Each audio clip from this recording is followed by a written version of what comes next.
तो भारत अपनी सेना को लगातार आधुनिक बना रहा है। लेकिन ये कहानी सिर्फ टैंकों और मिसाइलों तक ही सीमित नहीं है।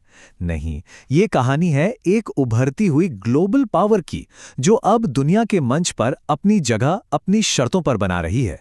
आइए इसी को जरा गहराई से समझते हैं। तो सवाल यही है जो हमारी आज की पूरी पड़ताल का सेंटर पॉइंट है। क्योंकि देखिए, एक टैंक सिर्फ लोहा नहीं होता और एक मिसाइल सिर्फ एक उड़ने वाली चीज नहीं। असल में ये जो डिफेंस डील्स होती हैं, ये जो टेक्नोलॉजिकल लीप्स होती हैं, ये भारत के बदलते हुए ग्लोबल एम्बिशंस का सबसे बड़ा इशारा है। तो चलिए शुरू से शुरू करते हैं, एकदम नींव से। देखिए, किसी भी देश की जो डिप्लोमैटिक ताकत होती है ना, वो उसकी मिलिट्री पावर पर ही टिकी होती है। और भारत ठीक इसी बुनियाद को बहुत ही जबरदस्त टेक्नोलॉजी से मजबूत कर रहा है। जैसे हाल ही में डिफेंस मिनिस्ट्री ने एक बहुत बड़ी डील को मंजूरी दी है, करीब करीब 975 करोड़ रुपए की। और ये पैसा जा रहा है एक खास सिस्टम में जिसका नाम है ट्रॉल। ये एक माइन क्लियरिंग सिस्टम है। अब नाम सुनकर लगेगा कि ये तो बस एक डिफेंसिव चीज है, लेकिन असल में ये भारत की ऑफेंसिव कैपेबिलिटी को एक बिल्कुल नया एज देने वाला है। अच्छा, अब इसका असली मतलब समझिए। ये सिस्टम सिर्फ T-72 या T-90 टैंक्स को बचाने के लिए नहीं है। नहीं, ये तो जंग के मैदान में पूरा गेम ही बदल सकता है।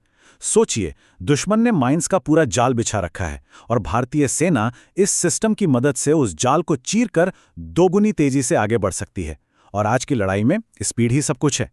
यही जीत की गारंटी है।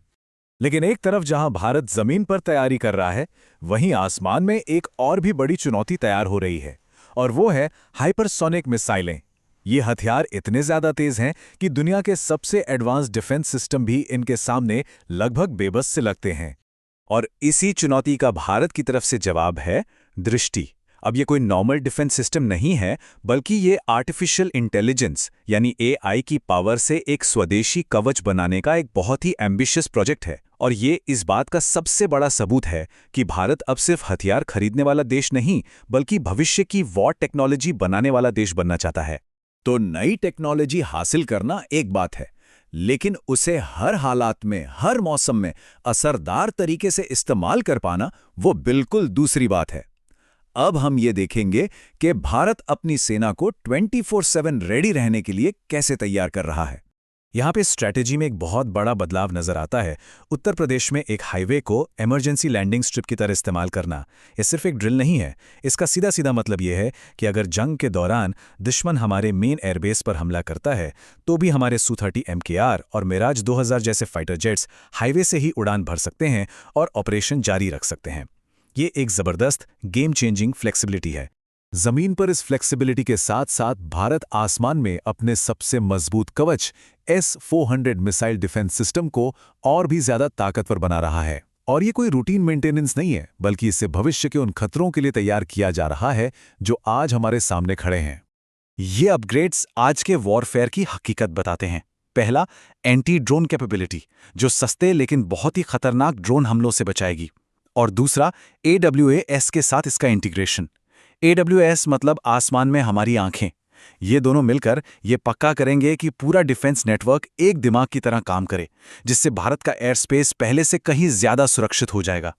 लेकिन सवाल ये उठता है कि भारत को इन सब महंगी और जटिल सैन्य तैयारियों की आखिर जरूरत क्यों पड़ रही है? तो इसका जवाब मिलता है हमें भारत की सीमाओं के ठीक बाहर, उसके बेहद अस्थिर पड़ोस में। हाल ही में ड्यूरेंड लाइन पर अफगान तालिबान और पाकिस्तानी सेना के बीच जो झड़पें हुईं, उन्हें ही देख लीजिए। ये उस इलाके में गहरे तनाव और अस्थिरता का बस एक ताज़ा उदाहरण है। एक ऐसा इलाका जो दशकों से सुलग रहा है। और यही अस्थिरता भारत के लिए अपनी सेना को मॉडर्न बनाने को एक ऑप्शन नहीं, बल्कि एक स्ट्रैटेजिक ज़रूरत बना देती है। क्योंकि सीधी सी बात है, जब आपके पड़ोस में आग लगी हो तो एक मजबूत मिलिट्री ही आपकी शांति और स्थिरता की सबसे बड़ी गारंटी होती है। तो एक तरफ तो भारत अपनी सीमाओं को मजबूत कर रहा है, लेकिन ये जो बढ़ती हुई सैन्य शक्ति है, ये अब भारत को एक नए रोल के लिए भी तैयार कर रही है। ग्लोबल स्टेज पर अब सिर्फ एक चुपचाप देखने वाले का रोल नहीं, बल्कि एक एक्टिव प्लेयर, एक स्टेक होल्डर बनने का रोल। रक्षा मंत्री का ये जो बयान है, ये अपने आप में भारत की फॉरेन पॉलिसी में एक बहुत बड़े शिफ्ट का सिग्नल है। दशकों तक भारत ने दूर के संघर्षों को रीजनल इशू मानकर नजरअंदाज किया। लेकिन अब ये माना जा रहा है कि वेस्ट एशिया की आग का सीधा असर भारत की अपनी नेशनल सिक्योरिटी पर पड़ता है। ये एक रिएक्टिव पॉलिसी से प्रोएक्टिव पॉलिसी की तरफ एक बहुत बड़ा कदम है।